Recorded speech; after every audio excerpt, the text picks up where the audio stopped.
que ça n'a pas de sens, en fait. Donc, nous, on a des gens qui viennent de la droite et de l'extrême droite, mais on a aussi des gens qui viennent de la gauche et de l'extrême droite. Ça, c'est vraiment important.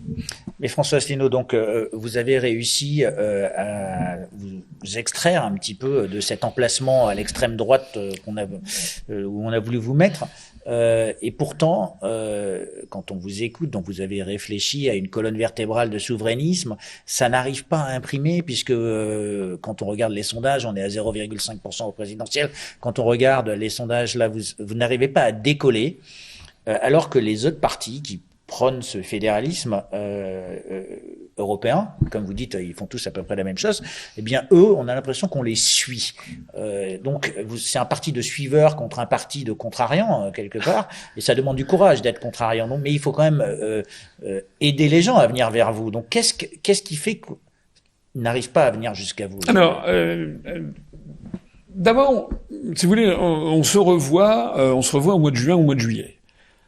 Moi, j'aimerais qu'on voit quels vont être les résultats sortis des urnes. Parce que actuellement, moi, par exemple, en 2014, on avait fait, la première fois qu'on s'est présenté aux européennes, on a fait 0,4. En 2019, 5 ans après, toujours dans l'anonymat médiatique, on est passé à 1,2. On a eu un facteur 3. Bon, maintenant, depuis les 5 ans qui se sont écoulés, tous les facteurs dont je parlais tout à l'heure, le nombre de nos abonnés Facebook a été multiplié par 3. Le nombre de nos abonnés YouTube multiplié par 4. Le nombre même par 5.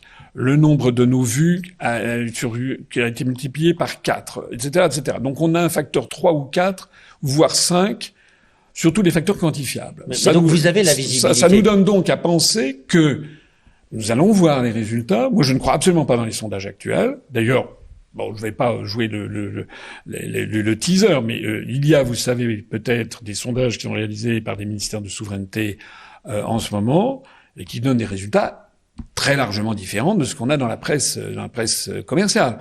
Et d'ailleurs, ça n'est pas un scoop, parce que regardez les sondages le 16 février 2022, par exemple, vous aviez un sondage IFOP qui donnait Macron à 25%, et avec lui au deuxième tour, Zemmour à 16,5%.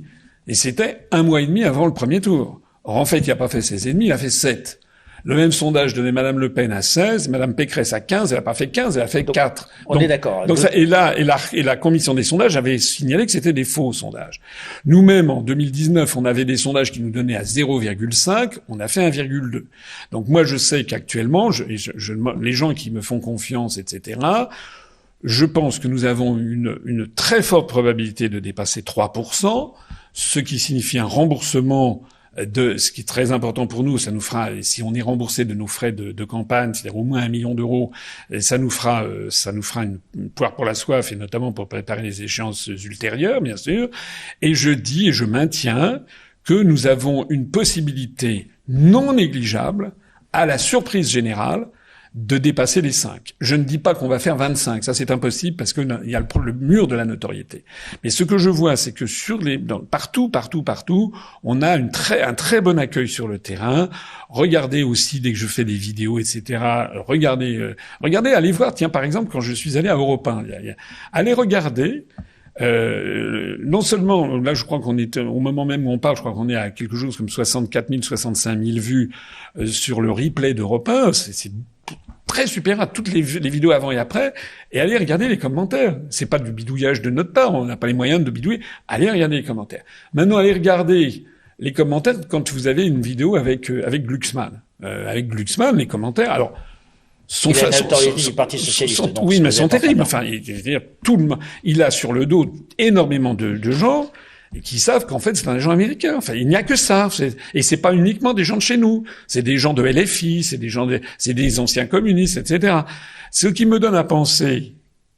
On verra, peut-être que je vais être démenti par les faits, mais moi j'aime bien prendre un petit peu des risques. Alors, je vous recevrai avec plaisir pour faire un débriefing. Voilà. Après... ça me donne à penser que monsieur Glucksmann ne fera pas du tout les 14 qu'on lui donne. Je pense il dépassera à mon avis même pas 10. Voilà. Il fera sans doute un peu mieux que les 6 qu'il avait fait en 2019 parce qu'il bénéficie d'un orchestre médiatique colossal, mais c'est même pas sûr.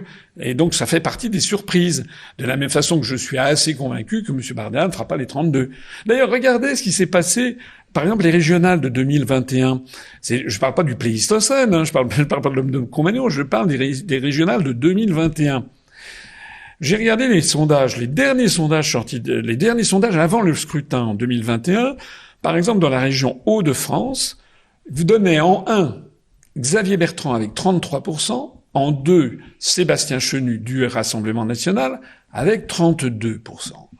Résultat, quelques jours après, Monsieur, comment s'appelle-t-il, Xavier Bertrand des Républicains avait fait quelque chose comme 39 ou 40, et Sébastien Chenu, qui était donné à 32, a fait 24. 8 points de moins, c'est énorme. Et vous aviez retrouvé ça, Bardella était donné à 17, il a fait 13, c'est-à-dire quand même 30% de moins que ce qui avait été annoncé. Donc, ce qui est assez curieux, c'est que ces instituts de sondage, à mon avis, sont devenus des entreprises de pure désinformation et de manipulation de l'opinion. Les gens, ils font attention avant le scrutin, et une fois que le scrutin est passé, les gens s'en fichent, et il y a tout un narratif des directeurs d'instituts en disant, le dernier jour, dans les 48 dernières heures, l'opinion a changé. Oui, non, mais bien sûr. En fait, moi, la lecture que je fais, c'est que les instituts essaie de faire ce que les Américains ont théorisé sous le nom de self-fulfilling prophecy, c'est la prophétie autoréalisatrice, c'est de mettre dans la tête des gens, Bardella va faire un score énorme, etc. Et puis moi je vois des gens qui disent, ah, moi, Asselineau, j'aime bien, mais il n'y arrivera pas. Mais je dis, mais votez pour vos idées. Ah oui, mais il n'y arrivera pas, vous êtes donné à 0,5. Ce qui permet d'ailleurs aux médias de ne pas m'inviter. Mais si, par exemple, il y avait un sondage qui nous donnait à 3,5, vous imaginez d'un seul coup, effectivement, la dynamique qu'il y aurait. Donc, on a des instituts qui sont des instituts de manipulation de l'opinion. Et puis, lorsque le couperet du scrutin tombe, pratiquement, on passe à autre chose. Et puis, vous avez des instituts qui ont dit oui, en fait, il y a eu une démobilisation de dernière minute de tel électorat. Bon, ça, c'est facile. Hein. Ça veut dire, tout est justifiable de cette façon. En un mot commençant, que les Français, en tout cas ceux qui nous écoutent, votent en fonction de leur intérêt. Il n'y a pas de vote utile pour une élection qui est à la proportionnelle. Nous, c'est utile déjà si on dépasse 3% parce qu'on sera remboursé. Et si on dépasse 5%, c'est un choc dans la société politique française parce que ce parti qui a été quasiment interdit d'antenne, si franchement on a 5-6% et qu'on a 5 ou 6 députés, franchement ça va être un coup de tonnerre. Surtout qu'il y a peut-être tel ou tel parti qui, eux, n'auront pas les 5%, tel parti connu par exemple. Ouais. François Asselineau, pour vous